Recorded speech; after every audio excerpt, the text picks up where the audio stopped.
Yo, yo, yo, what is good? We are back once again. We are back in the lab. We're interviewing legends. We're back on the podcast. We have a legendary legend today. We got one of the greatest beat makers to ever make. I'm going to just say it. We got the GOAT in the building today, man. We got the real life the GOAT here today. And the Billy Goat. the Billy Goats Gruff, man. He in the building. We got a beat maker, an engineer, a literal professional educator in the building. We have a pioneer. Um, all just whatever you want to say, man. Like we got the GOAT, man. We got the one and only Dibia E in the building. How you doing today, man? Oh man, what's up, man? You know, Chilling. Man, that's thank you for the intro, man. you know, Like like yeah, that's crazy you consider me that. bro. You allowed to be That's the cool, GOAT, man. man. You're allowed to be the GOAT. They're gonna say it's glazed. They're gonna say I'm just, you know what I mean, whatever. But like on some real shit, the reason I say that is because most of the people that people would consider goats do not want smoke with you on like a beat battle today. A beat battle today, they don't want that smoke. They could rely on a previous catalog, and that could be one thing. But I'll be like, yo, you got 48 hours to make beats, and you got to battle DiBiase. He gonna be making beats for 48 hours. They're not winning, man. Respectfully, Oh man. but that's my intro, man. And thank you You for know, thank you for coming on the show, bro. I there really there's a appreciate flip you, side to that. I hope I don't, have a struggle fest in that 48 hours either. bro. But Your struggle beats gonna still be formidable. You know what I'm saying? Like, man, and nah, we appreciate you on here, man. I appreciate everything you do for the community. Flip a beat club, obviously, and working backwards. Just always putting on in a way that a lot of more famous, more Hollywood type people don't always do. And we appreciate you. The beat community appreciates you. Um, and yeah, I figured I have a lot of places that I want to go with this. I have questions that I've been wanting to ask. Um, Let me see which one I should. Oh, yeah, man, we nerd out man. artists, man. And it's funny because anything I could ask, it's like anybody that's watched you on YouTube Live, you've probably already answered mad questions. So let me preface by saying, go watch DiBiase's YouTube channel, like and subscribe, and watch the live videos. He be breaking shit down every single day. But where should I Oh start? yeah, You know what? yeah. I need to get better at uploading regular videos and editing, but I'll get to that. It's a time But crunch, man. I mean, that stuff takes time. yeah, I gotta learn it though. I gotta get That's my real. bars up in that department. But in the meantime, you'll get the live videos. That's super real. And you know what? That's where I'll start. Cuz I would really really like to get into some live streaming type of stuff, but sometimes I get kind of jammed up thinking about how to actually route everything and what the setup should be like. And yours always comes across looking real clean. Like what does your streaming kind of rig daisy chain situation look like more or less? Well, for a little bit, I was using a video mixer, a Roland VR4 HD, Damn. and it has four HDMI channels where you can hook up cameras to it, and it has like compressors on it. It's crazy. It's like a SP on the video mixer because it had like compression and all that on it, and limiters and Man. different effects, and then you can do the transitions. But lately, I just simplified it, and I'll use like an iPad, and it has the continuity camera. Mm. So like it just hooks up as the iPad hooks up as a webcam with Oh, no really? wires connected. For real? And that's yeah, it's going into OBS. Mm. But you gotta have Apple though. So and it works with the iPhone too. So if I Wow. get a newer iPhone, it's like, oh, that quality is gonna be flawless, man. Yeah, But man. um, but yeah, I just use that an iPad that's going into OBS, and then you just make your overlays, and you can make stuff opaque where it kind of bleeds through, and You can layer things, and it's cool, man. But That's yeah, the fire, man. pandemic basically, when we went in lockdown, I basically learned OBS. Shout out to Cut Corners from Serato. Word. He basically sent me a video showing me how to hook up OBS, and then so I could do those Serato kitchens, because that was basically my first like live streams doing the Serato kitchen on Twitch Yeah, like 4 years ago. man. Time Then after flies. that, it's like, man, just stuck with it, man. That's fire, bro. And that's around the time that I met you.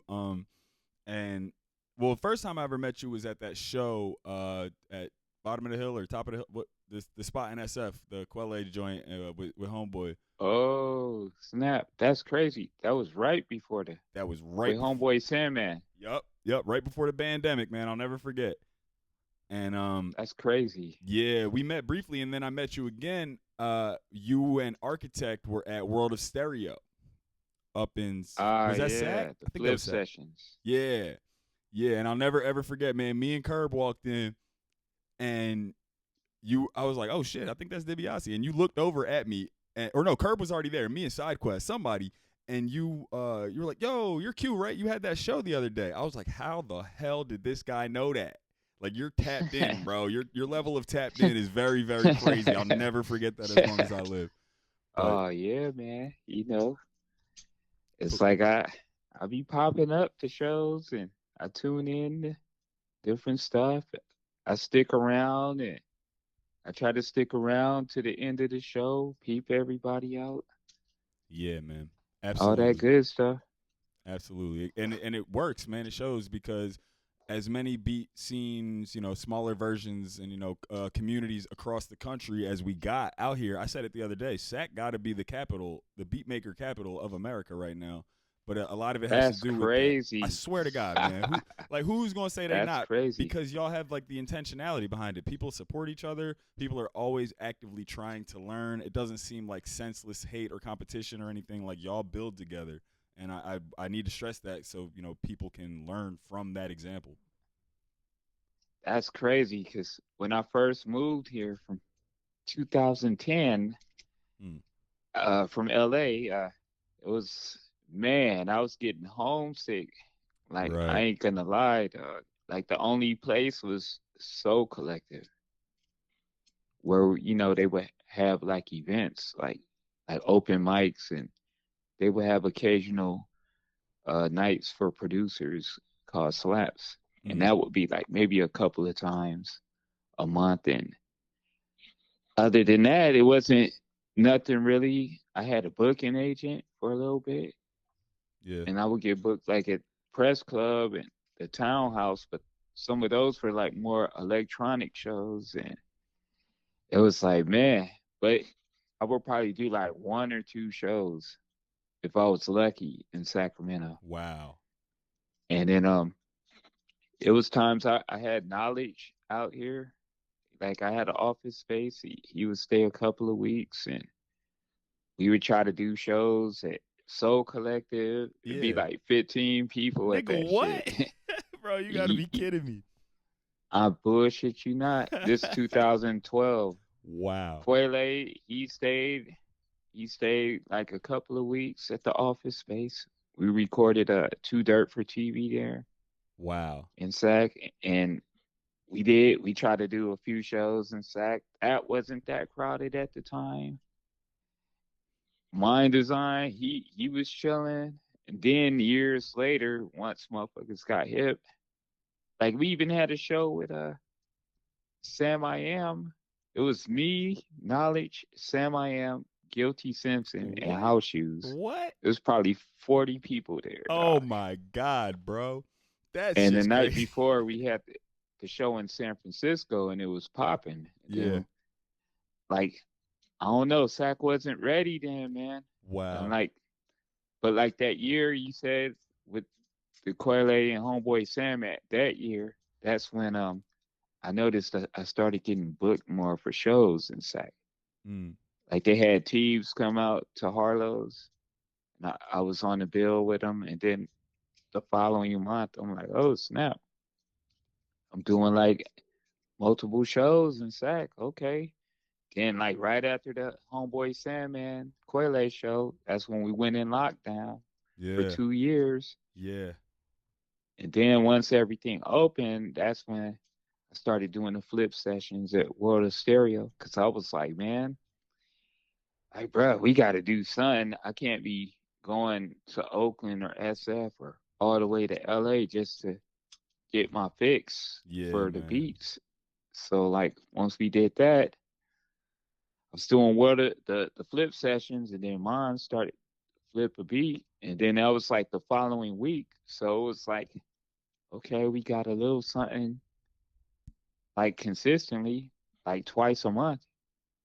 And then like the pandemic like spiked up again. Like Yeah. so we went online for a few months, and then when everything opened up, I was like, man, let me just put, my energy into this flip a beat club stuff. And then we started doing that, and then it just started expanding, man. Yeah, man. Like wildfire, bro. Like I mean, it's growing to this day. It's worldwide at this point. And again, man, just thank you for all of this because and thank Mons and Fooders and 12s and all of Sacramento and Be Yeah, Wit and Drive the Hearse and all the homies. But you know, you specifically, it's like people are drawn to what you do because there's proof of what you do. It's in the pudding. Like you people know you do this. So like they say, oh shit, Dibia E gonna be there. Like the beat nerds in town gonna pull right up. You know what I mean? And the community is built man, directly off of that, and that shit is fire. And to the pandemic point, like this shit get real personal for me because that show I saw you. That was the first time I ever seen anybody do a beat set on a 404 ever. Did not know what that shit was. I was blown away. what? I swear to God, bro, I'd never seen it. Wait, the Quelle show? Yeah, man, that was 2019. I had never seen or fucked with a SP Oh, before snap. 2019. On God. And then I was like, Wow. and then I introduced myself to you real quick, and I asked you, I'm like, yo, what the fuck are you using? And you're like, yo, I got two 404s, and I was like, okay. And you may have told me, or I just found it anyway. I found like the SP Masterclass, and that was the pandemic, and I locked in. I didn't even have a 404. I just watched that joint over and over again, and then I got that first pandemic check and got a 404. Oh, snap. Yeah, That's man. crazy. That was my trajectory with the SP was directly related to you, and so as much as I need to get to these questions and get to the convo and shit, I need to point that out Wow. because that was so major for me developmentally as far as making beats, and I appreciate that, man. That's crazy. Like Mm-hmm. I wouldn't have known. I thought you was on the SP years before that. That's Nah, man. crazy. Nope, nope, nope. I learned how to make beats on Logic. I wasn't making great beats. I was just doing whatever, wasn't sampling. Fast forward, I wasn't really taking it all that serious. And then when I moved to the Bay, very shortly after I got there was when that show happened. And the rest is That's history. crazy. Yeah, man. Yeah, so this is all recent developments. And to one of my questions, when I started diving into your catalog, I got into bonus levels. Oh, And snap. man, that's just such a classic. And I've been meaning to ask you since the first time I heard that. How much, if any, of that album was sampled straight off of a NES? Uh, none of it That's okay. was sampled directly, Okay. but I have but Up the Joystick, the Mm. old my old album, that was sampled from NES Wait, where's that? back in the day. It's on YouTube, but I was slinging those. This was like 2005 or six. Damn. Yeah, so yeah, but the thing with the Nintendo, like the shit is mono and it would get a Mm. buzz. So, Right. and then I would, have to play the game to Right. get to While the sampling. certain stage. So Yeah. it's like I was doing all of that on Up the Joystick, and that was funny. That was a funny time, but you get that loud feedback, and it was mono. Yeah. So, and I was sampling it into the 303 and then chopping it in the MPC for that one. But like I got a little website where I can get all the music like Oh, already for pretty much any game system.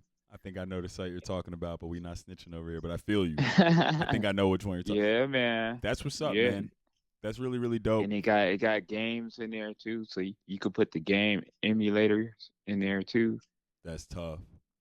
I only ask because I know that you're like involved in the video game scene as well, and I know you got at least a couple NESs. So I was like, you know what? I wonder how. But then the other Oh part too, yeah. I yeah, still got the NES though. I of still got course, it. Still got the Super Nintendo, all of that. Dreamcast. yeah, yeah. You got about as many damn consoles as you have, beat machines, which is tough. Yeah, man. Um, and then I guess part two of that question, then so it wasn't sampled straight off the NES, but was it all Super Nintendo samples? Like besides from the obvious vocal chops, but to me it sounds like every single sample, even down to the drums, is literally Nintendo noises. Uh, not all of them. Some of them is just drums, Right. like regular drums, but some of them like I took like gunshot sound effects, turned them into snares. Mm, Uh, some of the punch out sound effects, made those into drums and all that. that's fire, man. And Double Dragon, the whip, like the Right. whips and chains from Right. Double Dragon, that was like a hi-hat snare in that beat. And I had a few Sega Genesis songs in there. Yeah, shit was super So super like old maybe school. like three, but everything else was Nintendo. But yeah, man. That's fucking tough, man. I was gonna say, I've seen this conversation come up a few times, just like over time when people are talking about beats or production or whatever, and sometimes people say like, this beat, it's like a producer beat. It's like you're making beats just for beat's sake to impress other producers, versus making beats for rappers. Um, Uh-huh. and I think respectfully, I feel like people will categorize you as making beats for beats, for the sake of making beats. Um, was that like a shift that occurred that was intentional, or did that like happen naturally, or do you really think that that's a fair assessment of your beats? Nah, I don't think it's because I make a lot of rap beats too. Facts. Because like Facts. so a lot of stuff, I'll make like some loop shit where, a lot of stripped down loops where, people could float on it. Mm, And then like a lot of the stuff for beat battles had like a lot of variations. right. And then stuff for instrumental albums, a lot of that has variations sometimes. So it's like and just, a lot of sound effects and vocal chops. So but yeah, no, but I have a combination of both. I feel like half and half. Yeah, yeah. I gotta say it's about an even split. As far as like the more stripped down stuff, I just thought of this, but like I don't think I ever heard no drumless Dibia E production. Do you got like a big secret stash of like drumless beats, like some Craven type shit laying around somewhere? Oh man, all the old shit I used to rap to Ah, be bro. like on some RZA type Nah, vibe shit, man. Dibby, stop gatekeeping the raps, bro. At least send them to me. I won't leak it, bro. I need the raps. I All know you. right, man. All Send me right. some raps, bro. I just want to hear it. I'm not gonna leak it. I'm not gonna bootleg it. I'm just genuinely curious at this point. No, but I used to sell them like at the shows hand in Yeah, hand. The Up the Joystick CD, Jeep Bangers. Uh, I had one called Diabolical Grooves, Master the Art. man. Uh, like yeah, when I would be at Project Load and just this is like 2000, like I think the first CD, Master the Art, that was 99. Whoa. Dropped that in 99, burning CDs. I remember when the CD burners first dropped at a Best Buy. Got the CD burner and it was like, oh shit, we digital now, man. That shit changed the game. Cause they were complaining about the tape hiss on the 4 tracks at the time. So Man, then, that's we started getting the mini disc and all that, and then the CD burner. And then I just started making beat CDs, and I say around 2000, 2001. That's when I started like really consistently making beat CDs, and like I would have the boombox as far as like 99. It's probably earlier than that, man. Like Man, starting ciphers and shit with the beats at Project Blode and shit, even at Trade Tech, like during lunchtime in the like little quad area after class was over with, I would start ciphers over there. This is like 90, 95, 96. damn. Yeah, bruh. Like mind you, I was 4 years old at that time. You know what I'm saying? So Uh, like oh my it God. I was taking graphic designs at a Trade Tech sick. like in 95, and then eventually sign painting. And Man, then yeah, man.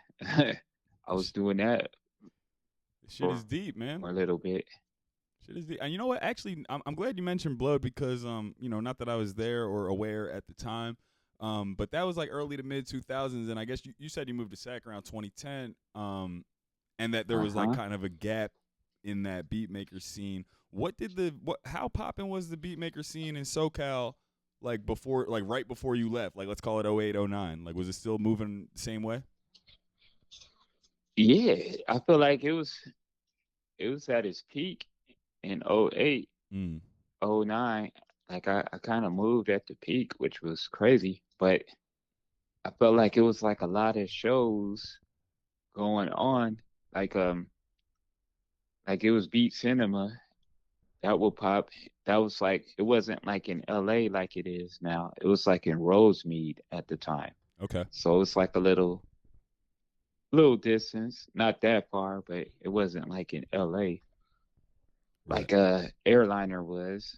And Right. then what else? Then Boombox. Boombox is like a at Grand Star, which is like in Little Tokyo. And that's like normally a DJ event, but every so often they will have producer showcases there. So and then Boombox is still going on to this day. Probably the longest running event in LA, That, actually. that's amazing. And then there was like other like little pockets of shows. For a little bit, me, Mike Soups, Mm. uh Devin Who, Mind Design, we're doing this thing called Basic, like in a monthly event in Hollywood. And it was cracking for a little bit. Yeah. The first 2, 3 months it was cracking, then it died down, man. But it was like so many events where people be like, oh, I don't need to go to these events. I could just catch him at low end whenever he's rocking at low end. Then that shit would pop. Then it was like I just felt like it was too much stuff. But Right. it was still at its peak though, man. That's awesome, dude. You know, And I then when I moved, they were like, dude, why you move away from that? right. I'm like, man,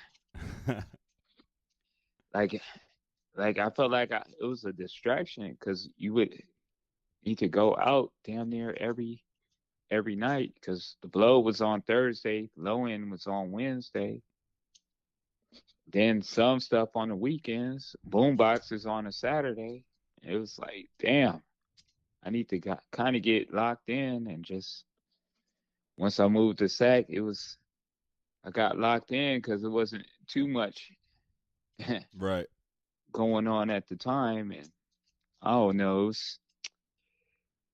There was things happening, but I wasn't getting invited to things and or stuff like that unless you was Lee Bannon. Mm. Like they were treating Lee Bannon like Mad Lib when I first moved out right, here. right. But Man. other than that, it's like, bruh, I could have been doing all this stuff because I met Mons when I first moved out here, like damn near like 2011, 12. We had a mutual homie and we were both at the crib, but like, damn, if we would have started Flip a Beat back then, that would have been crazy. Yeah. Yeah, But for sure. I don't think cats was ready because it was like you had knowledge and all kind of cats at this shit. And it's like now it's like if knowledge pull up, probably got to see him at a Golden One Center. Man, you gotta see Knowledge from like the fucking top row of the damn Coliseum nowadays, bro. Knowledge done blew up, and shout out to Knowledge because I know that a lot of people listening right now and a lot of people making beats right now are secretly or openly trying to copy that man. So real quick, I'm shouting Knowledge out because he done got bit more than any producer. Like, let's keep it a buck. Oh man, He done got bit, yeah, bro. Shout out to Knowledge. Shout out to you. Shout out to Blowed. And that's a really interesting trajectory because going but from yeah, Blow started in '95 though. 95? Yeah, Who started it? prior it was like well Ben Caldwell. Mm, He's the owner of Chaos Network, which is the building Project Bloat is in. mm. But it was like a combination of like Ab Rude and uh, AC, all them cats coming together because it was like a continuation of Good Life. Because Good Life Cafe, that was the original open mic spot, which was on Crenshaw in Exposition, and it was like a regular open mic, but it was from 8 o'clock to 10 p.m. on Thursdays, and during the daytime, it's like a health food store. Mm, And then from 8 to 10, it was an open mic. You couldn't cuss on the mic, I love that. and they would do please pass the mic. So that story of Fat Joe, like a lot of like signed rappers will pull up sometimes. Damn. And Fat Joe pulled up, and Damn. he thought he was like telling the story West Coast was hating on him, but it wasn't about him being from New York. It was the fact he just was instantly cussing. And it's like it don't matter if you sign Yeah, right. You know cussing on or the a mic. part That's the of rule. digging in the crates. Right. Right. So they please pass the mic because of that. And Wow. then it was like, but yeah, let him tell the story. It's Yo. but yeah, but it was basically a workshop, and that's where I first started hearing beat tapes at Good Life. Mm. This is like 93, 94. Beat I tapes was from like who? still in high school Who are going to you Good Life. like who was putting beat tapes out at that time that was, reaching you that you were hearing it around then? Oh, so the homie Elvin, DJ Nobody, Mm. he's like one of the residents of Low End Theory. So he had a beat tape out at the time. Mm. And I like he was like in the park, like after Good Life was over with, cats would be freestyling in the parking lot. And he was selling a beat tape. And I was like, that was like the first instrumental album I bought. That wasn't like, something from the record store Right. or Sam Goody's or Warehouse at the time. Right. Like if we used to have to collect the singles to get instrumentals. But like this was like the first, like, a whole project with instrumentals. I'm like, oh snap. And we were freestyle to that shit. That's And mad then I cool. noticed like there was other cats singing beat tapes and beat CDs and CVE. They had a CD as well. Wow. And they were part of like Project Blowed as well. And they had a CD and I bought that. And then I just started just getting beat tapes and CDs at the time. And then eventually made one around 99, the same way they was slanging the shit at the show. Hell yeah. That's And then super. but yeah, but DJ Nobody was the first person. And then inside of Good Life on the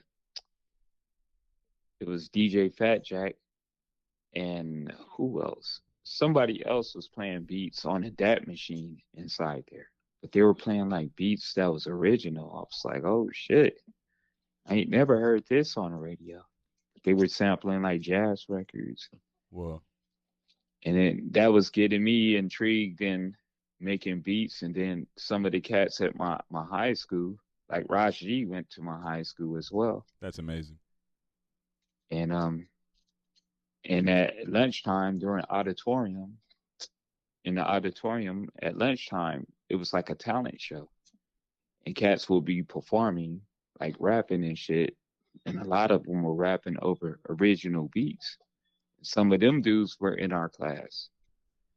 And I remember like picking their brain, like what you using to make these beats y'all be rapping at Yeah. lunch. And then they told me the Gemini sampler and all that stuff. And then eventually my boy Ant Dog he like went to downtown and got one of them. I ain't gonna say how he got it, but he came back like he ditched from school and then he came back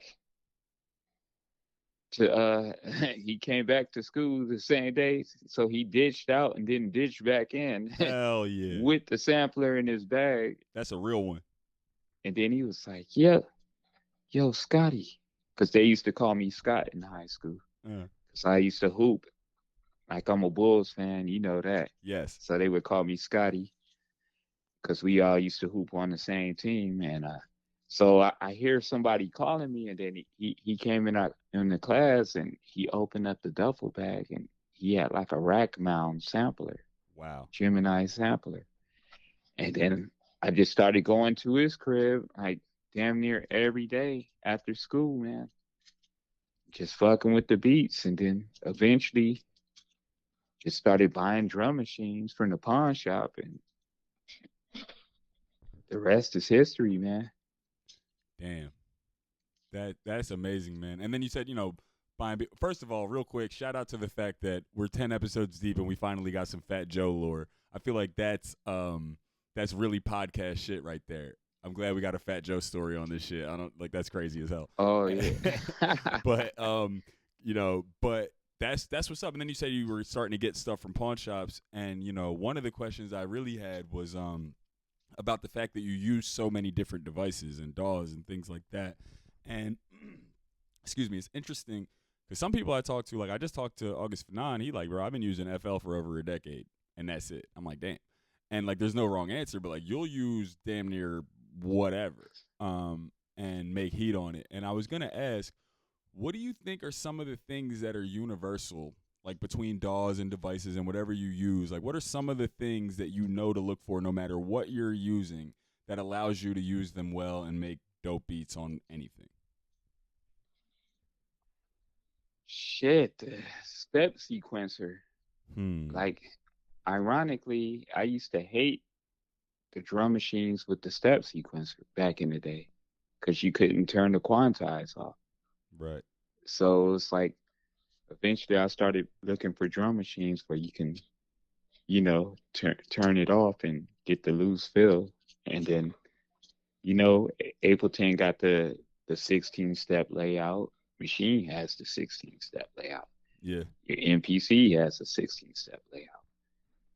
Fruity Loops got a 16 step layout. Right. That's all universal.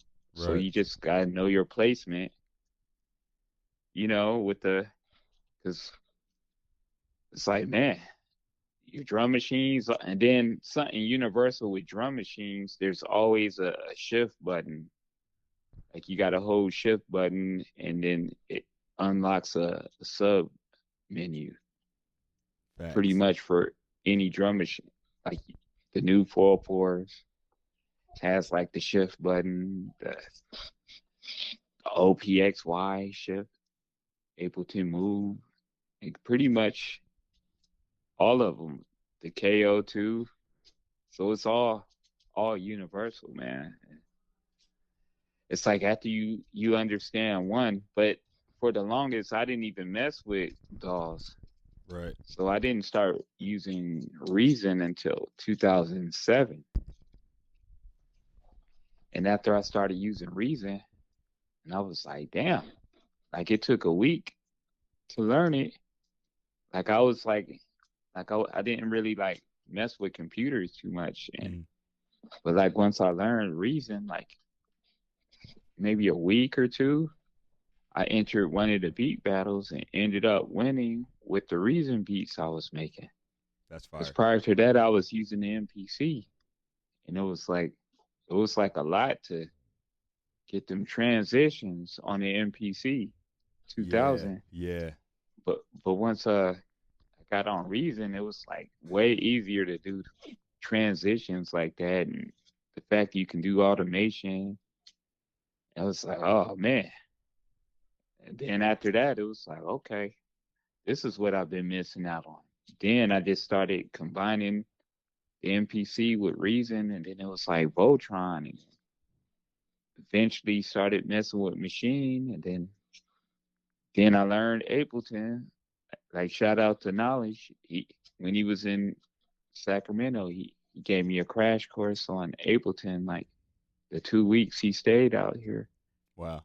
And but I had Ableton prior to that, and it wasn't clicking. And then like maybe 2 years later, when he came through and showed me, it was like, and it didn't. I didn't fully understand warping Right. until like maybe like a month later. Then it was like Then after I understood warping, then I started cooking on Ableton heavy. Yeah, yeah. That's the golden ticket right there. The Ableton warp and time stretch is like the sauce, like for real. Cause he was warping, this motherfucker was warping like in milliseconds, man. Like Wow. full songs. I'm like, damn. Yeah. And then he was warping acapellas. I'm like, geez. Yeah, it makes that And he was remix like, shit much yeah. easier. I'm like, I'm not understanding this. And then it just finally clicked, man. Like I see the vision now. It was like Neo Right. in the Matrix. Right. Shit all just starts looking like number like yo, I get it now. Like you could fly, you know? You could bend the spoon. Uh-huh. That's crazy, man. And I can't. then That's good lore too. Like yes. knowledge teaching Dibia E, like the Ableton crash course is good lore. I didn't know that. Yeah, man. Shouts to knowledge, man. Nah, it's yeah, like a lot of cats used to build with each other, like shit. Like '05, like a lot of the beat community used to build a lot. Like Fly Low, Rashi. Like we all used to I wish there was like a flip a beat club thing we could have did at Pooh Bah Records Right. since Rashi worked at Pooh Bah's. Right. But we would, cook at each other's house, stuff like that. But like a record store full of us cooking up all at once would have been Jesus. crazy, bruh. The Fly Low Dibiase Raj G like the record store flip a beat like that shit would have moved mountains, man. And shout out to Raj G, R.I.P. Shout out to Flying Lotus, man. Shout out to that whole scene, man. There's like some Miles Davis, John Coltrane level brilliance coming out of that scene at that time, and it can't be overstated, man. Y'all really changed the game of production. Man, I don't know if it would have been cracking. Like, who knows? But when we would go to Sketchbook, it would only be like 15 people there. That's So so it wasn't funny. like people was knowing, but it was just like Georgia and she will be there. It was Yeah. like pretty much Exile. Shout out to Exile, man. We be playing beats like not like on the stage, but on the boombox. Like I bring the boombox and they'll play like whatever they cooked up that week. And some like Rashi, he was burning his beats on a cassette, him and Sacred. So they would play whatever they made. Philo play like some shit he just cooked up. Georgia played some shit fresh out the oven. That's Never hear it crazy. again. Right. That's crazy. Like that's crazy. Yeah. Yeah, man. And then sometimes we cook together and we'll have some shit. And then that's when Philo was making those July Heat CDs. Right. Damn. So each month he had like a August Heat. He had like different ones, but the only one on YouTube is July Heat though.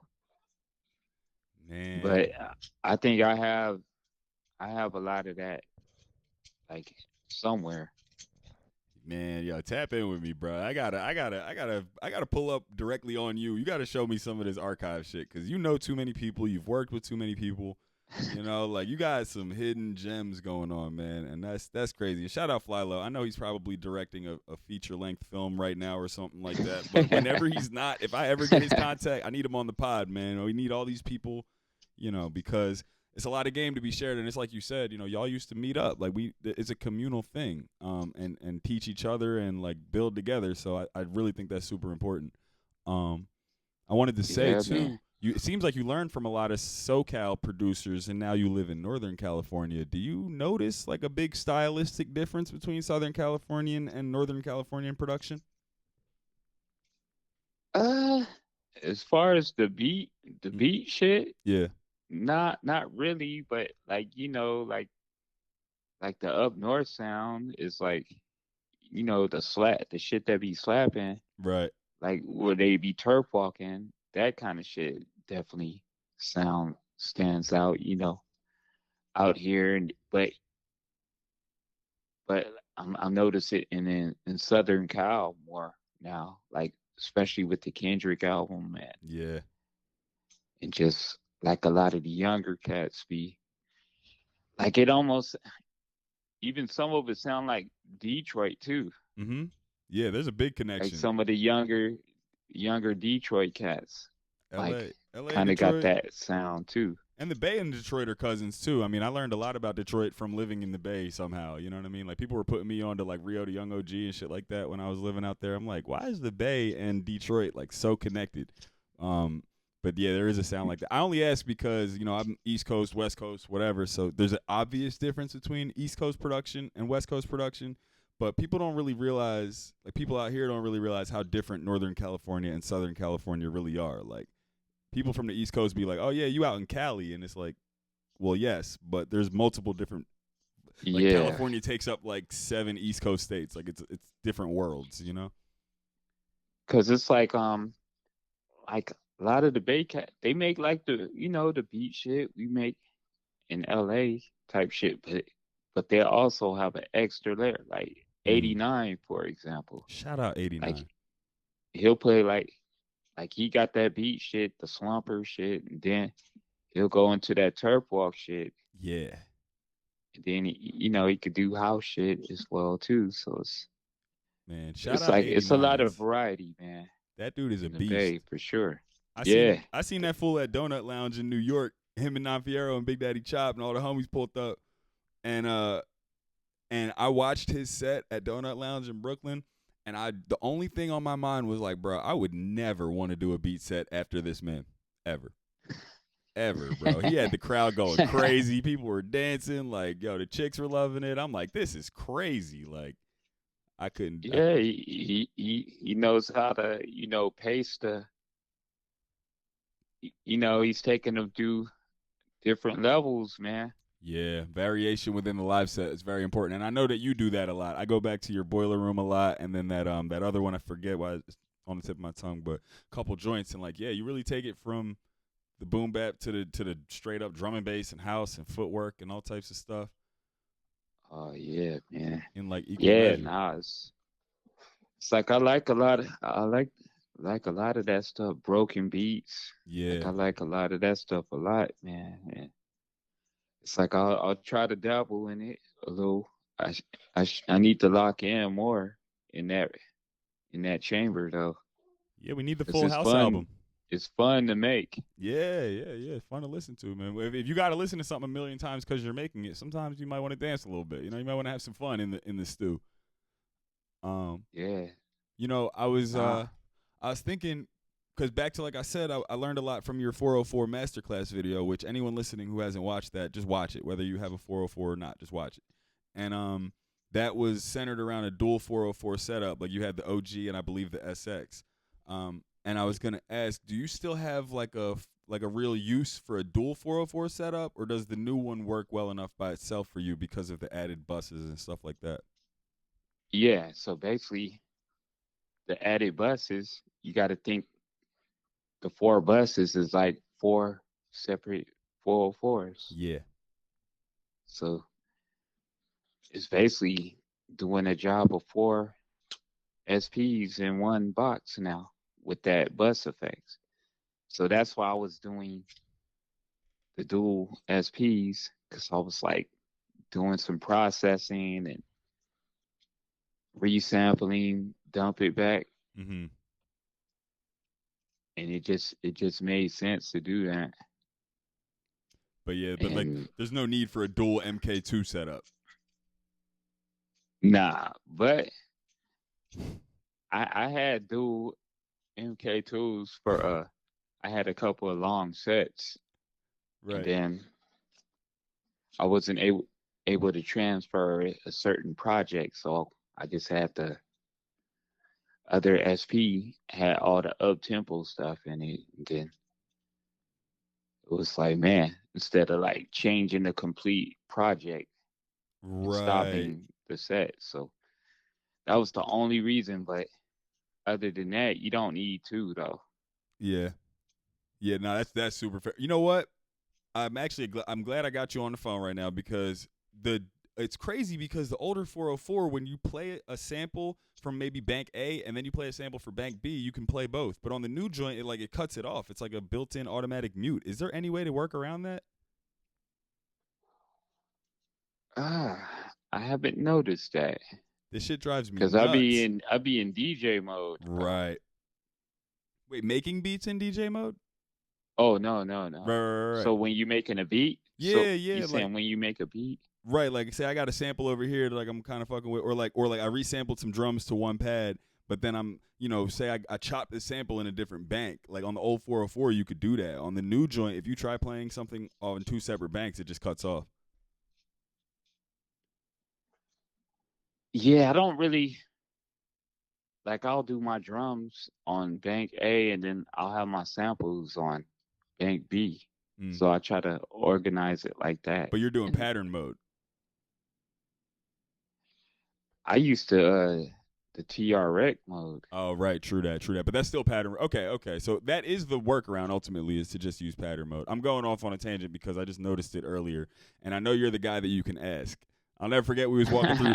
We were like in Sacramento at one point, and I don't know if it was B-Wit or Curb or somebody walked up to you like out the blue, was like, "Yo, bro, Dibby, what's good, man? I was making a beat on Koala earlier, and like this happened, and like whatever it was, and like you just like mid sentence just thought we were doing. You're like, oh, all you got to do is this, and this. Like you're like real. It was the funniest shit I ever saw, man. Like real teacher, real teacher. Oh man. Um, Oh man. Yeah, man. This trial and error is the best form of learning, man. it Like I made a absolutely lot is. of mistakes with this equipment throughout the years. I'm still making mistakes, That's how you but learn. learning in the process. Yeah, building the boat. And I should ask, just while I'm on this topic, just like a couple of joints, I know I could learn this from watching the lives, but just to get a brief version of it from you here. You use like the Ableton push a good amount. I've seen you like posting that. And I know nothing Oh of yeah, the push three. yeah, what do you like about that joint? I don't know anything about it. Like how does that kind of fit into your workflow? Like, what do you like about it? It's basically Ableton in a box without, using the computer. And then it has the step sequencer mode that I mess with. Mm, Cause I can do that parameter lock chopping that I like a lot on it. right. And then you can launch the clips easy. You have access to all the stock plugins from Ableton. That's all you need. And you could side chain all the filters, the drum bus. You have access to all of that. And then yeah, I'm still getting used to it, but Mm, yeah, that live stream was pretty much like me learning it. right.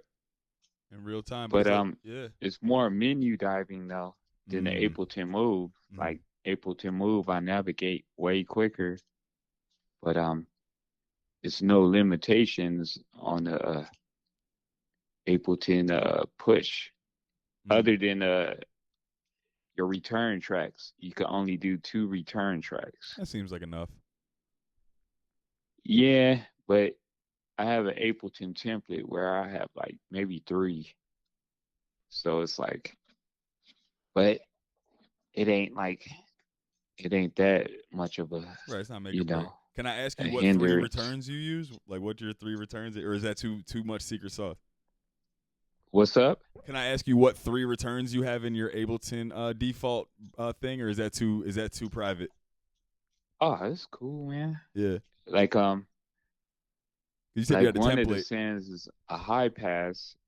I put a high pass filter and with my high pass filter, I put a ping pong delay. Hell yeah. And then the next return track is a low pass. And then I might have like something like a saturator kind of to boost it Yeah. with a like a soft clip on that saturation so it can kind of make the low end full.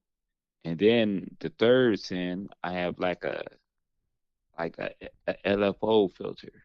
And then I'm Okay. just muting them out. And then when I do a mute on my sample, so that's assigned to my sample track. Right. And then whenever I do a mute out, that tail end from the ping pong delay, like it's kind of playing still with that delay when I do a Right. mute. And then I could control the mutes I could automate the mutes of the high pass, low pass, and the LFO filter from the return tracks instead of the actual track. Damn. And then it sound crazy, man. Yeah, yeah. I can almost. It's like I'm hearing you say that, and it's almost like I could picture a Dibia E beat playing right now that sounds like that because it's like that's part of like your sound. And like I really I would have been sitting here fucking with Ableton forever and not figured that out. So I'm glad you mentioned it. I'm glad we took it there. This is all about education right here. You know what I mean? So I used to layer the sample track. So I would take my sample chops and duplicate it, and then I would just put a high pad. And it's like you're using processing, Right. like more processing, just doubling that track. So this is Hmm. technically one track just assigned to three different returns. Damn. That's And then it's you don't gotta double it. So once I understood the return track, I didn't even delve into the return tracks for a good 10 years on Ableton. wow. Then it was like once I started messing with that, then it was like, oh snap, this is way easier. Yeah. Yeah. For And then sure. Ableton is easy to automate stuff, so it's like man. But I do put the side chain on the actual track Okay. of the sample track if As I'm a, a side chain as opposed to a return. on the return track. Right. That's some But that's I could do it if I wanted, but I don't know. right. Yeah, man, shit. You know, But you figure it out when you while you're doing it and what you're doing, and like that's it. I mean, even like I was saying before we started recording, like I was watching some of your lives today, and like I can tell that you fine tuned the sound aspect of it all because you'll like let the beat play like for hours, dude. Like the drums are going nonstop. And I don't know that I make beats like that, and I know that I need to probably start because you're fine tuning shit as you go, and that makes a lot of sense with what you're saying about the automation and stuff. Like it's really finely tuning stuff that might not be immediately perceptible, but you do hear it, and to hear you explain it is very, very eye opening towards that process. So that's fire. yeah, nah, I try to, get the idea out. I try not to sit too long with the beat. Just Right. get the basic idea out and do all you know, the post production, Sure. offline arrangement. But I'll just make some variations and then go back and see what, works together.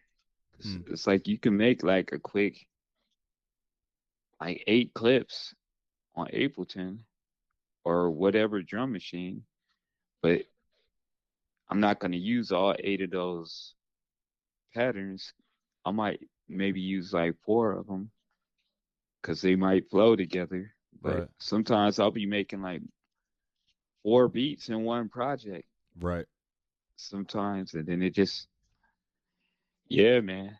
That's the beauty of Like, Ableton. Like in that clip mode, bro, you really, really can make 4 beats at once. Like no bullshit. so yeah, but I do that in the Move. I could kind of do that in the OPXY. Mm, So yeah, that's fire, like, man.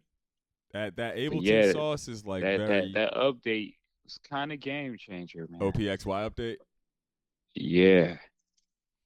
Yeah, that's a good So joint, it's man. like, Shout out Teenage yeah. Engineering. 'Cause- No, but yeah, it's the battle is learning these machines, man. yeah, man. They say why you learn so many. It's like if I teach a class, it's like you got as many options. I ain't limited to one drum machine of teaching. Right. So it's like like some cats they're like, oh, I only teach Pro Tools, man. That's it. And Right. it's like I'll have a whole list of samplers I could go through where it's like I won't turn down too many people because I'll have some kind of information on most stuff.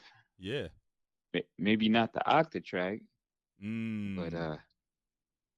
or FL, but pretty much everything else, man. It's like I think I could teach a class for sure. I believe it. And I wanted to kind of talk about a couple of I mean, we talked about some 404 stuff. We talked about some Ableton push stuff. And damn, we're literally almost at an hour. I've been trying to keep these joints to an hour, but we got Dibia E in the building. We're gonna go a little over that, just for real. But I know we all got shit to We do, all so good, you know what I man. mean. We But all I good. wanted to we talked about Ableton, we talked 404.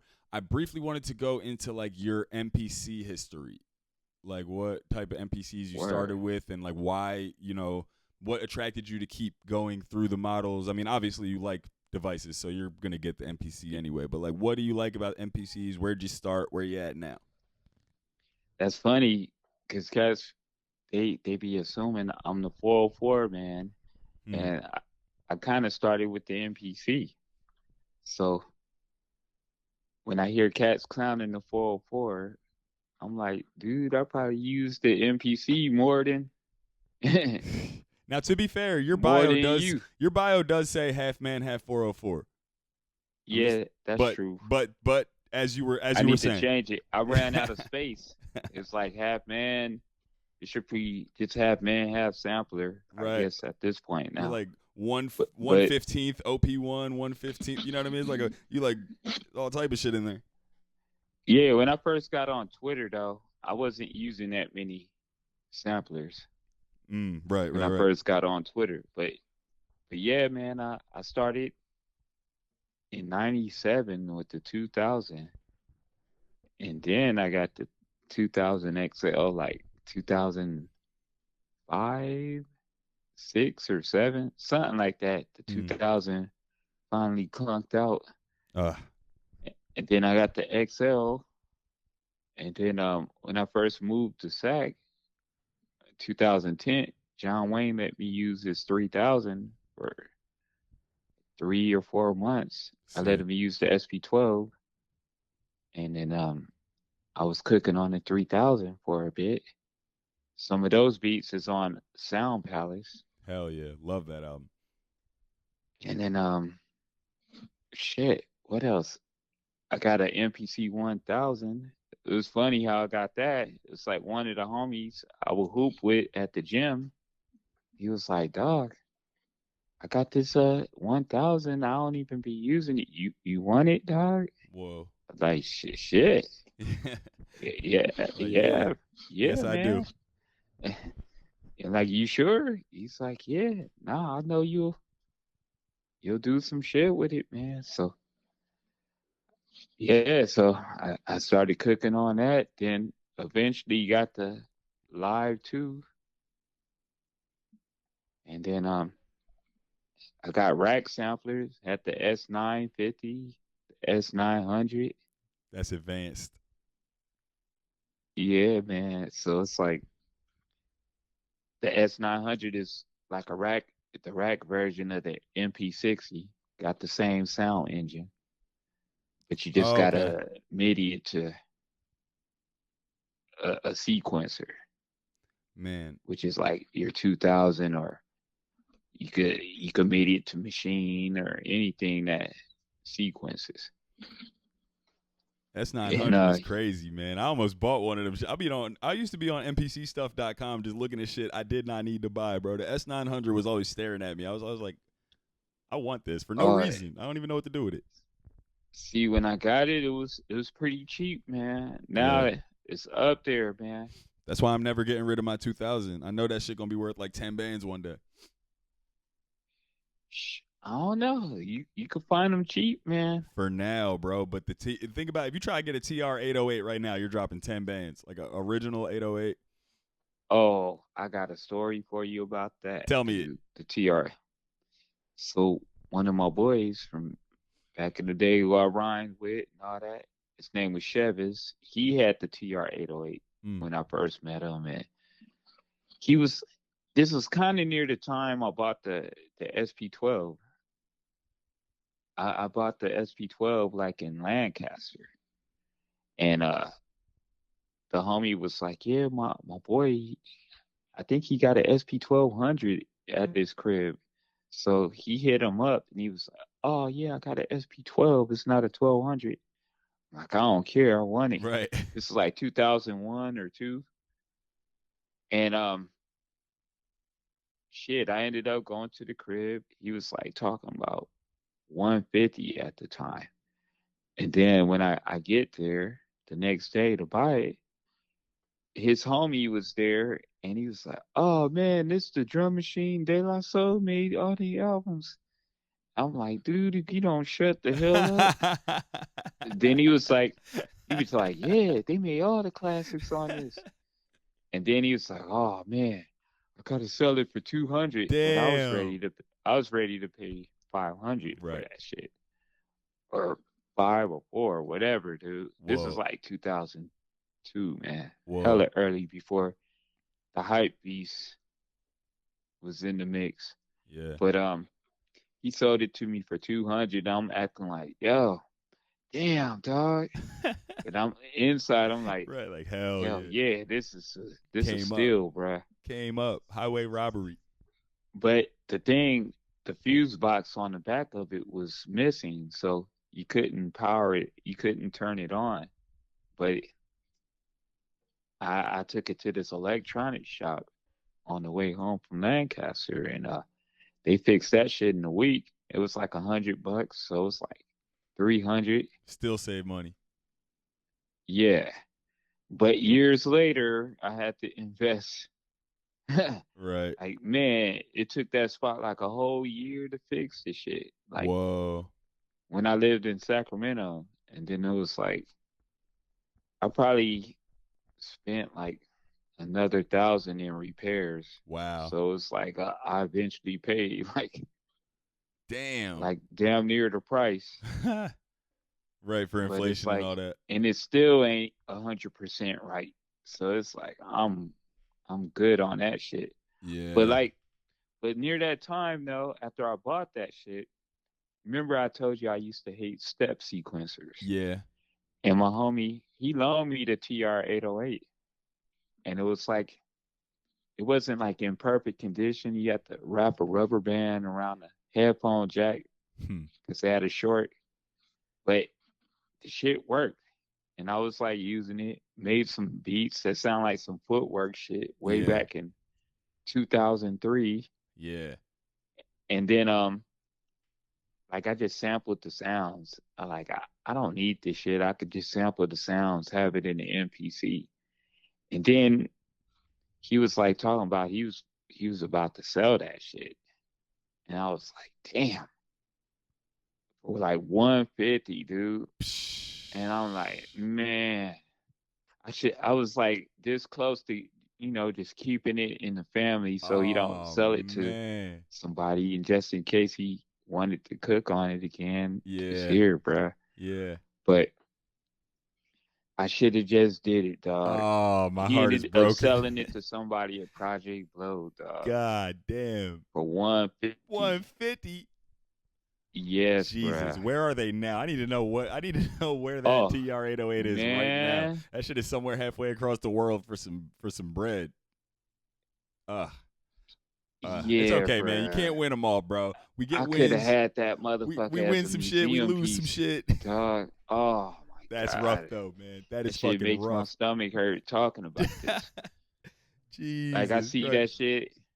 I saw that shit at when I went to Detroit, Mm, Underground Resistance, their studio. Like they like originators of techno and all kind of shit in yeah. Detroit. They had the TR-8 808 in the like display case. Right. And I see that shit. I'm like, oh my God. Damn. Just I staring could have at it. just Like just had that. fucking shit Like could have I used to just loan people drum machines and shit would come up missing, been type shit. and it was like I wasn't tripping because I had the 2000s, so I wasn't like, and it's like I didn't think many years later this shit would be Bands. like champion drum machines. Like I had Bands. the shit. I had that Casio drum machine RZA had on the Hulu show. Right, right, right. Cause he had the SP 1200, and then he had this Casio drum machine, and then that flood happened, and then he got the EPS. Oh, right. Okay, okay. I never knew the timeline on that. That's okay. But Right. it was like this Casio drum machine. It had like 2 second sampling time. It was a 12-bit sampler. It was like the size of a MPC, Yeah. and I got that shit from a pawn shop. Like I loaned that to that could have been a museum piece. I could have had shelves, dog. Jesus. Like a real museum, dude. I mean, hey, bro, for what it's worth, you do got a real museum currently. Yeah, new shit, New but not shit, right? no Not the classics. Right, right, right. like a TR-808 with Yeah. a SP 12 on the shelf. On the yeah. Damn. Like, bruh. It's all good, man. You're gonna But get another one. I did get the Gemini sampler. Shout Sick. out to PhD Rack. Oh, hell yeah. I gotta get him on here. He gave me the Gemini, so I'm trying to get my original setup, man. That's so tough. And I got the Elisa's drum machine, and that was like the second drum machine I ever had. Got that shit recently. If I could find a Roland R8, that'll R8. complete my original setup, man. I'm gonna keep an eye out, man. There's some spots around Philly that be like, be having shit. I'm gonna keep an eye out. If I see one, I'm gonna definitely call you. Roland R8, man. R8. Like, Okay. I'm gonna keep an eye because there's yeah, some spots around here that's got some stuff. Um, and yeah, man, like just again, just the variety of things that you are willing to try and like can make heat on. It's very impressive. And the last actual device that I wanted to ask you about specifically because it's important, the pocket operator. oh yeah. We know you got the sauce with the pocket operator. I actually have a Dibia E case on my PO 133. Shit's fire. People always are like, "What's that?" And I tell them, and but a lot of people are like intimidated by it. A lot of very gifted beat makers who would just make straight heat on it if they weren't like, I don't know. It's kind of, is there any They like, crazy. is there Like, any, dog, that shit chops bro, convince like them, please. That's all I'm going to ask you. Can you just let people know real quick how you use it's it? a 12-bit sampler. Um, you can do like your auto chopping on it. Like you can adjust the start point. Like a lot of samplers that cost $300 don't even be doing that. Right. Like it got the melodic section with your top section, and then your bottom section is for the auto chops. And it's like if you put a perfect loop, if you make it a perfect loop, you can do equal chop, and then you can just adjust the start point, and then The way to get it to swing, you just got to have a little bit of air in front of the your hi-hats, man, Mm-hmm. or your or stuff that you want to push back because you're on the grid. See, like I would have avoided this sampler because it was a grid-based drum machine. Right. But I figured ways to get shit off the grid by putting air in front of your stuff that you want to push back. So if you got a kick drum that you know is going to hit on the one, you're going to have that shit sitting on the transient. But something for your ghost kicks, you might want a little bit of air in front of that. Or if you want your snare a little bit early, you might put it on a step before the two. And then Yeah, yeah, man. Lock back in, people. or Get on that or grid. or have your hi-hats like with a little bit of air. Have like a couple of hi-hats, like two or four different hi-hats with different amounts of air in front of it, or silence, I should say. Right. And then that's how you get the swing with that. And then that's how I was doing it on the PSP as well too. Yeah, you were going crazy with that PSP. That shit went viral a couple times. Niggas like, what are you doing, man? Like, what is happening here? That shit, man. He was making heat on the PSP, on a fucking Nintendo Switch. I haven't seen you PS2 Oh or whatever. yeah. Like, bro, you've been making beats on video game consoles, man. Niggas not doing that, man. People need to like. So Nintendo Switch or Korg, man, Yeah, they that's what it is. The bugging, Korg dog. joint. Korg is bugging Yeah. because you know that app. What is it called? Shit, I forgot that Korg program, but basically they had the iOS version and the iPad version, and it has a sampler on the iPad version that you could chop samples, but on the Nintendo Switch, it's Core Gadget. That's Okay. what it's called, Core Okay. Gadget. So on the Nintendo Switch version, it doesn't allow you to have that sampler instrument where Right. you can import samples on there. I'm like, y'all motherfuckers is tripping. Tripping. That's crazy. Like that shit would be That would be the move. because if you can import your own sounds in there, oh my God, There's I'll be got to be a cooking way, on the man. Switch regularly because you can record shit like in real time off the grid, nudging.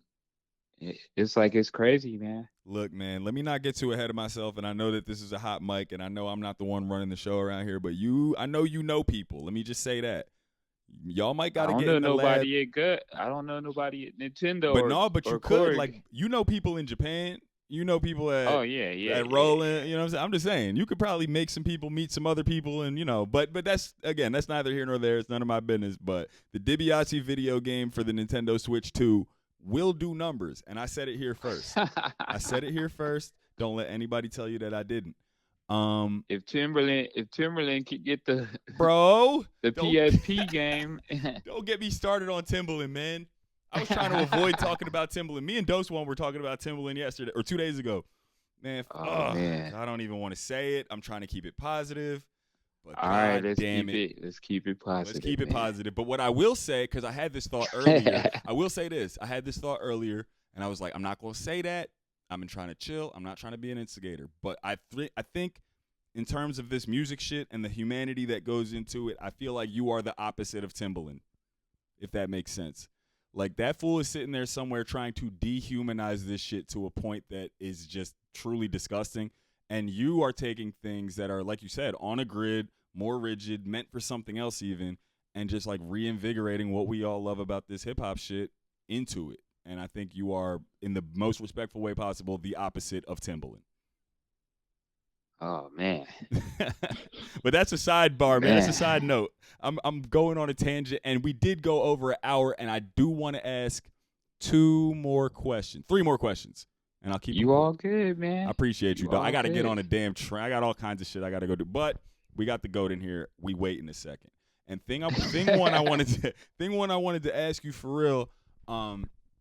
because I know there's a lot of beat makers listening, and some of them are some family folks. And I know you got a kid, and she's super dope at making beats. And I imagine that you didn't just tell her you have to be a beat maker, you know what I mean? And that she kind of came into it by being around you and stuff like that. But I wanted to give flowers to Jax and like, what's it like being a beat maker that's like the parent of a beat maker? You know what I mean? Like, how is that? You know what I'm saying? Or like, how did that come Oh about? And like, man, how does it feel? she don't even be making beats that much, like as often. But Mm, when she get in front of a drum machine, it's like the timing is there. yeah. But I don't know. I felt like when she was like a baby, like when I would be in the cooking up in the lab, like I would have her in the little ergo carrier sometimes, or Mm, she would just fiddle with the pads. And I remember one time just making different color pads on the machine, right. and I was like, she was learning the colors. So I was telling her, hit the orange pad, which was the kick, Mm. yellow snare, blue hi-hat. So I was like, hit orange, yellow, blue. Whoa. And then I was teaching her like that. And then I was like, this is the kick, this is the snare. And then, as she got older, it just stuck with her. And then like I would just do drum patterns, basic drum patterns, and then I would tell her, repeat this pattern. And Whoa. then she would repeat it. And then I would record her. Like even as like I did the same thing with Low Key when he Yeah. was like Shout out low a key. infant. Yeah. Like when he was 2 years old, yeah, he Wow. would come in the room and just tap the pads on the MPC, and I would just hit record, and it just be like random stuff, but I could tell he was interested in it. And then it was like pretty much the same thing.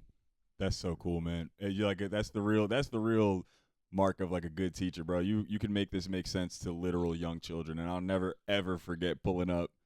I don't know what event it was, whatever, and I'm like, oh, like because I had just met you. I didn't know very much about you, and then like you had a child with you. I'm like, that must be his daughter. It would be so funny if she was dead nice at making beats. And sure enough, bro, she got up there and played some shit that was better than like some shit that grown adults were making, and I'm like, that's the funniest thing I've ever seen. She like Bronny, bro. She like next up. You know what I mean? It's crazy as hell. So crazy. So, but shout out Jax. I had to shout out Jax one time, and Yeah, man. and what did I say? Two Nah, more questions. So, okay, two more questions. And one of them, I wanted to get one last kind of technical home run hit in before we cut. Just in terms of like, you said you're like, what you're doing with that SP, you know what you're doing with the MPC. What do you think are some of the major differences in how you approach just like drum programming between a SP, you're making just the drum part in an SP versus how you're setting up your drums in an MPC, if there is a difference? well, there's not really much a difference with the MK2, because Mm, they got the step sequencer now, right. and you could do nudging if you want to, and then also in the step sequencer you can do live recording inside of the step sequencer instead of on the pattern sequencer. That was a feature I recommended, live recording in the TRX mode. Thank you so much for and recommending that. and nudging.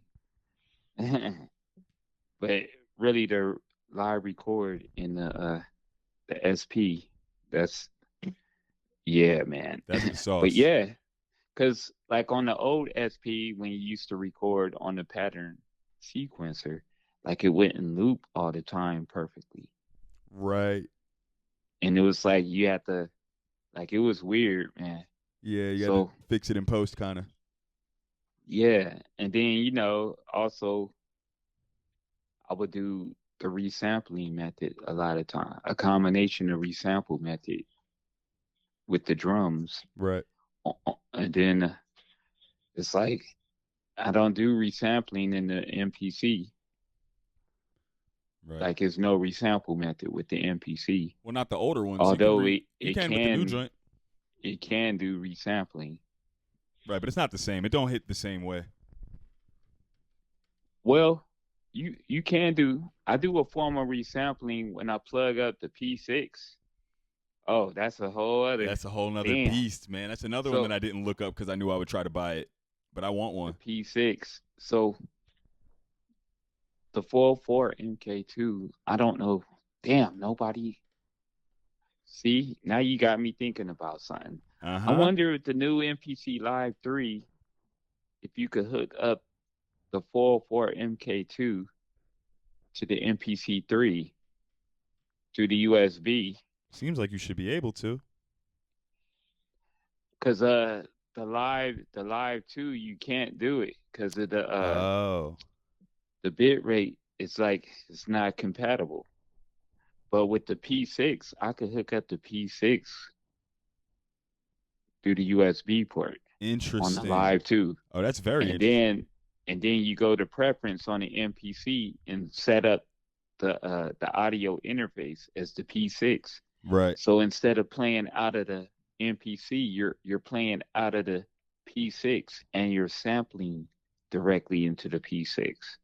And then whatever effects you have on the P6, it's gonna be live streamed onto the MPC. So I could be Whoa. recording and resample to an empty pad. So I could do a form of the resample method on the MPC when I hook up the P6. Man, I'm so glad I asked that question because that's some game, people. That's why I'm charging money for this shit, bro. Like you don't this game is to be sold, not told, man.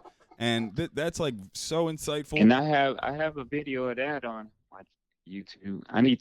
I just need to make specific videos how Yeah. to do certain things. Hey man, take your time because you have a lot of video content out there that people can very easily access and browse. And I think more people need to do that because people be acting like, oh, I don't really know how to use that thing. It's like, bro, there's masters of the craft using it in real time for It, like a couple hours it's every night. gems in there. You could It's a watch it. lot of gems in there. You could watch it. You're not gonna miss it just because it's live. It gets posted on the anyway. But yeah, tap in with Dibia E on YouTube. You know what I'm saying? And I have one final question because normally I'll do the lightning round at the end, but we already answered all of the lightning round questions indirectly through the course of this interview. So Oh, snap. yeah, we Okay. touched on everything, and I appreciate your time. And the last one I always do within the lightning round is the Mount Rushmore. However, Oh, you get shit. hold up, you get a different Mount Rushmore question. I need your East Coast Mount Rushmore and your West Coast Mount Rushmore. Shout out to the Midwest and the South, but just for the sake of this question, East and West. I'm All right. curious. All right. I'm a I'm gonna pick people that got me into making beats Mm-hmm. before making before I started. So for my East Coast,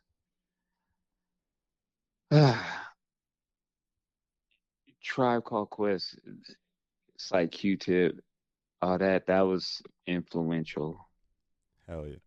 for East Coast. The Beat Miners, For sure. Vintage RZA, For sure. Eric Sermon was up there. I know he's controversial right now. Oh no, is he controversial? Is he doing some Timbaland type shit? Uh, it was he played a few homies beats, Uh but didn't say their names. So it's why are kind of legends doing that, man? What is the reason why our legends that we love and respect are doing that nowadays? I can't wrap my head around it. yeah, but Eric Sermon, like he was one of the first with the bass lines to Hell me, yeah. and that's like four. Yeah, yeah, I think that's four. Number five,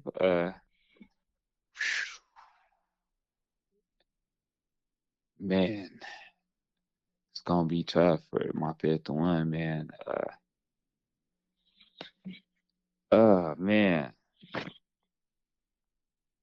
it could be like a lower finesse, or Hell yeah. Lord I Finesse even is liked a crazy. lot of that LP. Shouts to LP. Company Flow, He was going that was a crazy. good.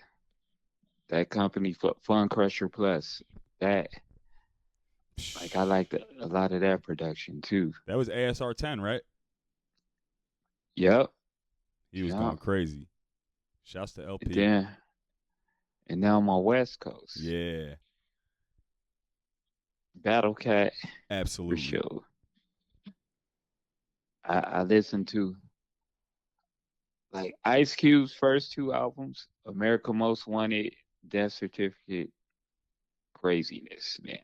Wait, I thought that was the Bomb Squad. Oh yeah, that is Bomb Squad. But, that's mad funny because somebody Sir Jinx, yeah, did a little bit. Yes. Hell like yeah. He spiced up some of that. Yeah. Damn. Yeah, that was a real East meets West. Death Certificate was more Sir Jinx, but right. I like that a lot. So that was like I studied that album a lot. Those 2. Shit. DJ Quick's first albums. I listened to that a lot. Legend. Like I was studying the texture of the drums from all those albums before I knew what texture was and even making beats. That's like 3 people in the West.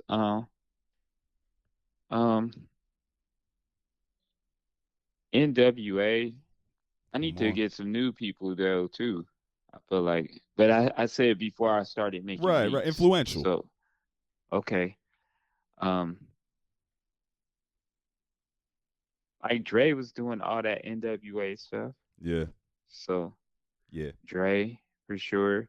And then I listened to a lot of hieroglyphics, man. Shouts out Hyro. In the high school. And then I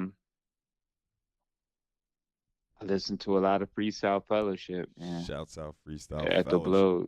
So Legends. Whoever was making those albums, like I enjoyed those a lot, man. Real legends. Yeah, man. That's fire, bro. So was that Domino making those? I don't actually know. It's like a combination of Domino making and Casual, I think, making some of those beats. I seen y'all at High Road Day, man. I seen SideQuest out back. What was it? Crybaby playing beats and like Planet Asia was rapping and shit. And I was like, man, I never missed the West Coast more than I miss it right now. Shouts out to Hieroglyphics, man. Shouts out to the team, bro. Like y'all are really like, you know, just the fact that y'all are in that same realm. It's like this is the new generation, man. The whole Flip a Beat Club family, you know, the extended family. It's really a beautiful thing to witness. And anybody that's not tapped in, you need to tap in because this is where it's at right now. These are the people doing things and making shit happen. And Dibia E is absolutely one of the, you know, front runners and pioneers of this shit. So again, man, I just really got to thank you for your time and what you do and the information you were, you know, willing to share with us today. Oh man, my pleasure, man. I knew we was gonna nerd out on some shit, man. Had to, bro. Had to, because respectfully, a lot of podcasts are gonna be like, "Oh, word, like, you know, what'd you start listening to? Where'd you grow up?" Which is fine. We want to know, but I don't want to like repeat stuff that someone could find in another interview. I'm trying to like dig into. I want to get to the part that can like help somebody who's making beats who's like, "Oh shit." It's like you're sitting in a room with Dibby. And I should promote the fact that Dibia E does offer Zoom lessons on anything you make a beat on. I know he knows how to make a beat on it. Tap in with my mans because he could get you right one-on-one sessions. If you're in SAC, pop out to any of the many events that are going on out there. For real, these are my people, yo. These are my West Coast family members, and I love y'all, man. Shouts out to you. Shouts out to Mons. And before we sign off, who would you like to shout out? Anybody you like, whoever you're listening to, whatever you want to say. Oh man, shout out to the family, the Flip a Beat Club fam worldwide. It's a lot to name. Yeah. We know who they know who they are. You know, K-Jax, Nas, Low Key, all the fam, Taki, it's a lot of people, man. it's a whole lot, man. No, they know who they are. And shout out to Key. He gonna be on here real soon. I know that's gonna be a good episode. Yeah, no, man. No, but big ups to y'all holding it down in Philly too, man. Always. You and Phil Spector, man. It's like I remember when you moved and you was like 1 month into moving, was already up and rolling Shout out to at Bob. Crate Diggers. Shout out to Crate Diggers and shout out to Bob. And shout out to But Gonzo, yeah, RIP. I need to come out there, man. Brother, I was in the airport in Philly when I did the playlist retreat. So, man. but we drove to Delaware. But it was like, man, I wish I could have, posted with y'all, man. It It's a it's saw the a it's city. it's a matter of time, bro. I know it's gonna happen. I know that Dibia E in Philadelphia is gonna happen. Phil Spector will be there. Killer Kane will be there. Ayashi will be there. Like the homies and shit. We gotta link and cook up, out here one of these days. But in the meantime, I'm gonna be out on the West Coast every time I get a chance. And tap in with y'all. And just once again, man, I really appreciate you a lot. We finna sign off and thank you everybody for listening. And go get them 10,000 hours. Cause Dibby got at least 10 tens of thousands. You know what I mean? Get right, bro. This is the living testament. So thank you, bro. I'm gonna holler at you Shit. soon, man. I appreciate you. Peace, brother. Peace.